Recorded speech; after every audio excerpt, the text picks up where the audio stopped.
दोस्तों, आज हम आदि ऐतिहासिक काल से संबंधित महत्वपूर्ण तथ्य और प्रश्न के बारे में आज चर्चा करेंगे। तो इन प्रश्नों को थोड़ा अच्छे से रिवीजन करना है। ये एग्जाम में पूछे जाने वाले मोस्ट इम्पोर्टेंट क्वेश्चन है। चलते हैं नेक्स्ट टॉपिक पर।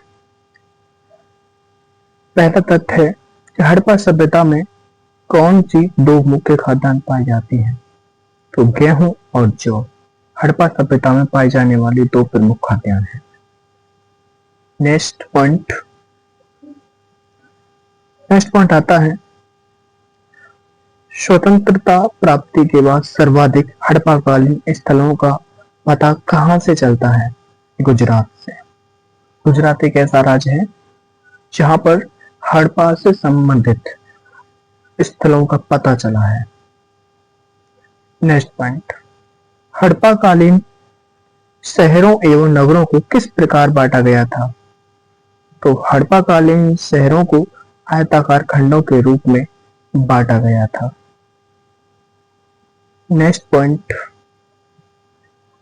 हड़प्पा संस्कृति की मुख्य विशेषता क्या रही?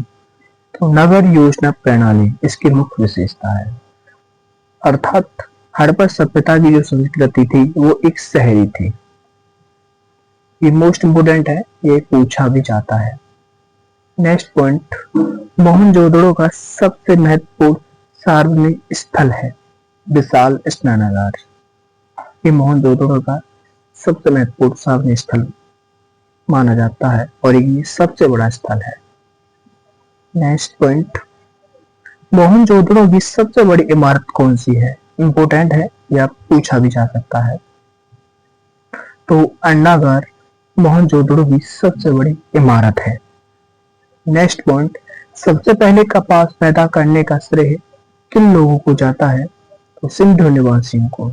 सिंधु निवासियों ने सबसे पहले कपास की खेती की थी। केवल कपास को ही वो अपना श्रेय मानते थे। नेक्स्ट पॉइंट, कपास को यूनान के लोग किस नाम से पुकारते थे? सिंडन। कपास का जो अन्य नाम था सिंडन था, जिसे यूनान के लोग कहा करते थे। नेक्स्ट पॉइंट, मेसोपोटामिया अभिलेखों में सिंधु क्षेत्र का प्राचीन नाम क्या था? तो मेसोपोटामिया अभिलेखों में सिंधु क्षेत्र का जो प्राचीन नाम था मेलुहा, यानी सिंधु क्षेत्र को मेलुहा के नाम से भी जाना जाता था। नेक्स्ट पॉइंट, हड़प्पा संस्कृति के लगभग सभी मकान किस आकार में पाए गए थे? आयताकार। तो हड़प्पा संस्कृति के जो सभी मकान थे लगभग आयताकार शेप में पाए गए थे। नेक्स्ट पॉइंट, भारत में सबसे बड़ा हड़प्पाकालीन स्थल था धोलावीरा, जो कि गुजरात में पड़ता है। कहां पड़ता है ये? गुजरात में पड़ता है। ठीक। नेक्स्ट पॉइंट पे चलते हैं।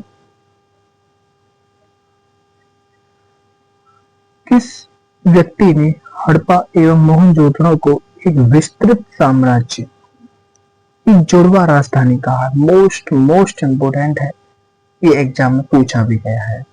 तो पिंगट ने। किसने कहा था? पिंगट ने हड़प्पा और मोहनजोदड़ो की साम्राज्य जो व्यवस्था है उसको जुड़वा राजधानी कहा है। ठीक। नेक्स्ट पॉइंट, सिंधु सभ्यता के लोग किस धातु से परिचित नहीं थे? लोहा से। वो लोहा से परिचित नहीं थे। उन्होंने सबसे पहले ताम्र की ही खोज की थी, अर्थात तांबे की, लोहे की नहीं की थी, क्योंकि वो उससे परिचित ही नहीं थे। उनके औजार भी या तो लकड़ी के थे या फिर तांबे के थे। नेक्स्ट पॉइंट, सिंधु सभ्यता के किस स्थल से घोड़े की हड्डियों के प्रमाण मिलते हैं? ये भी इंपॉर्टेंट है, पूछा जाता है। सुरकोटदा स्थल पर घोड़े की हड्डियों के प्रमाण मिले हैं। नेक्स्ट, सिंधु स्थलों में किस जगह पर सर्वप्रथम कृषि के साक्ष्य उपलब्ध होते हैं। तो कृषि की जो साक्ष्य उपलब्ध हुए, हमें ये पता चला कि यहाँ कृषि की प्रधानता है, मतलब यहाँ कृषि की जाती है, वो स्थान था मेहरगढ़। और मेहरगढ़ से कृषि के साक्ष्य उपलब्ध हुए। नेक्स्ट पॉइंट, सिंधप सभ्यता का ऐसा कौन सा प्राकृतिक स्थल है जो पुरातत्वविदों के मतानुसार 7 बार उजड़ कर बसा था? अच्छा क्वेश्चन है, पूछा भी जा सकता है।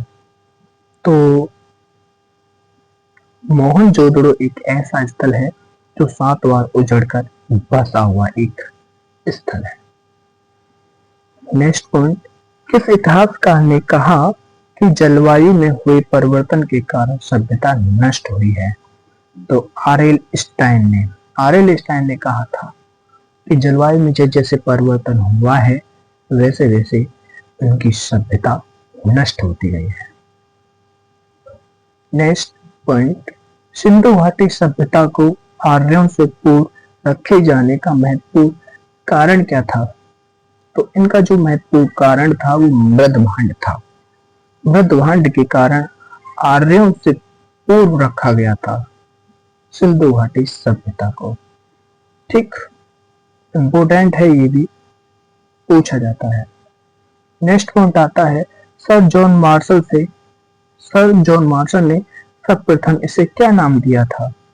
सिंधु घाटी सभ्यता नाम दिया था। क्या नाम दिया था? सिंधु घाटी सभ्यता नाम दिया था। नेक्स्ट पॉइंट, सिंधु घाटी सभ्यता का पत्तन नगर था, मतलब बंदरगाह कौन सा था सिंधु घाटी सभ्यता का? पत्तन नगर को ध्यान रखना, बंदरगाह कहा जाता है, बंदरगाह। तो आपको बता दें, लोथल। सिंधु घाटी सभ्यता का जो बंदरगाह था वो लोथल था, जो कि गुजरात में है। ठीक, नेक्स्ट पॉइंट आता है, किस पशु के अवशेष सिंधु घाटी सभ्यता में प्राप्त नहीं हुए थे? शेर तथा गाय के। शेर और गाय के जो अवशेष हैं वो सिंधु घाटी सभ्यता में प्राप्त नहीं हुए। ठीक, लेकिन कभी कभी ऑप्शन में गाय और शेर अलग अलग ऑप्शन में भी आ जाता है, तो उसका जो 99% जो आंसर होता है वो शेर है, मतलब शेर के अवशेष हमें प्राप्त नहीं हुए थे। नेक्स्ट पॉइंट, वह सभ्यता कौन सी थी जो नील नदी के तट पर पनपी थी? मतलब वह सभ्यता कौन सी है जो नील नदी के तट पर है? तो मिस्र की सभ्यता नील नदी के तट पर है। ये इंपोर्टेंट क्वेश्चन है, एग्जाम में पूछा जाता है। नेक्स्ट पॉइंट, हड़प्पा सभ्यता के खोजकर्ता कौन है? ये भी इंपोर्टेंट है। तो दयाराम साहनी हड़प्पा सभ्यता के खोजकर्ता कहे जाते हैं। नेक्स्ट पॉइंट, सिंधु घाटी सभ्यता गैर आर्य थी, क्यों थी? क्योंकि वह नगरीय सभ्यता थी, मतलब शहरी सभ्यता थी। तो सिंधु घाटी सभ्यता कैसी सभ्यता है? तो ध्यान रखना, यह एक शहरी सभ्यता है। ये पूछा जाता है, ये आपको याद रखना है। ठीक, नेक्स्ट पॉइंट, हड़प्पा में मिट्टी के बर्तनों पर सामान्यतः किस रंग का उपयोग हुआ था? तो लाल रंग का। तो जो हड़प्पा सभ्यता के लोग जो बर्तन बनाते थे, उन बर्तनों पर वो लाल रंग की पट्टी का प्रयोग करते थे या फिर लाल मिट्टी का प्रयोग करते थे। ठीक, नेक्स्ट पॉइंट, किस हड़प्पाकालीन स्थल से नृत्य मुद्रा वाले स्त्री की कांस्य मूर्ति प्राप्त हुई है? मोस्ट इंपोर्टेंट है, एग्जाम में पूछा जा चुका है। तो नृत्य वाली जो स्त्री की कांस्य मूर्ति है वो मोहनजोदड़ो से प्राप्त हुई है। कहां से प्राप्त हुई है? मोहनजोदड़ो से। ये आपको याद रखना है, काफी इंपोर्टेंट है। तो नृत्य वाली जो मुद्रा वाली जो स्त्री की जो कांस्य मूर्ति है वो मोहनजोदड़ो से प्राप्त हुई है। नेक्स्ट पॉइंट, हड़प्पावासी किस वस्तु के उत्पादन में सर्वप्रथम थे? मतलब हड़प्पावासी जो थे वो किस वस्तु का उत्पादन करते थे? कपास का, मतलब कपास का उत्पादन वो सबसे ज्यादा करते थे। और वैसे भी हम जानते हैं कि हड़प्पा जो सभ्यता है वो गुजरात से पनपी है, और गुजरात में किसकी खेती की जाती है सर्वाधिक? कपास की जाती है। वो बस कपास की खेती होने का यही कारण है। ठीक, नेक्स्ट पॉइंट, सिंधु घाटी के लोग विश्वास करते थे, तो किस पर विश्वास करते थे? मातृ शक्ति पर। तो सिंधु घाटी जो लोग विश्वास करते थे वो मातृ शक्ति पर विश्वास करते थे। ठीक, अच्छा क्वेश्चन है। नेक्स्ट क्वेश्चन, सिंधु घाटी का कौन सा स्थान अब पाकिस्तान में है? तो हड़प्पा। हड़प्पा पाकिस्तान में एक लिया गया एक हिस्सा है, अर्थात यानी हड़प्पा जो है वो पाकिस्तान की बॉर्डर से मिला हुआ एक स्थल है। नेक्स्ट पॉइंट, रंगपुर जहां हड़प्पा की समकालीन सभ्यता थी, सौराष्ट्र में।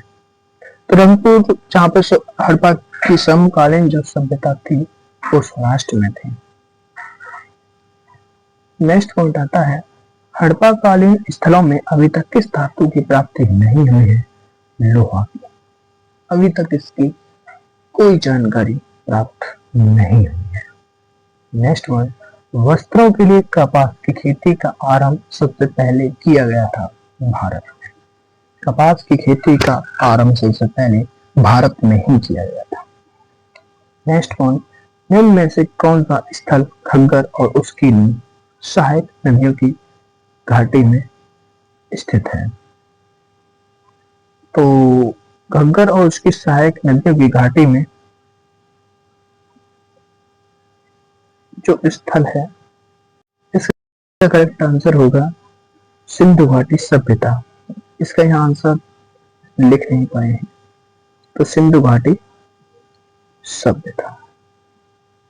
ठीक, तो जो घग्गर और उसकी सहायक नदियों की घाटी में स्थित है वो है सिंधु घाटी सभ्यता। तो यहाँ हमारा ये अध्याय समाप्त होता है। नेक्स्ट वीडियो इसी पर आधारित आपको प्राप्त होगी। अतः आशा है कि आपको ये वीडियो अच्छी लगी होगी। ओके, जय हिंद।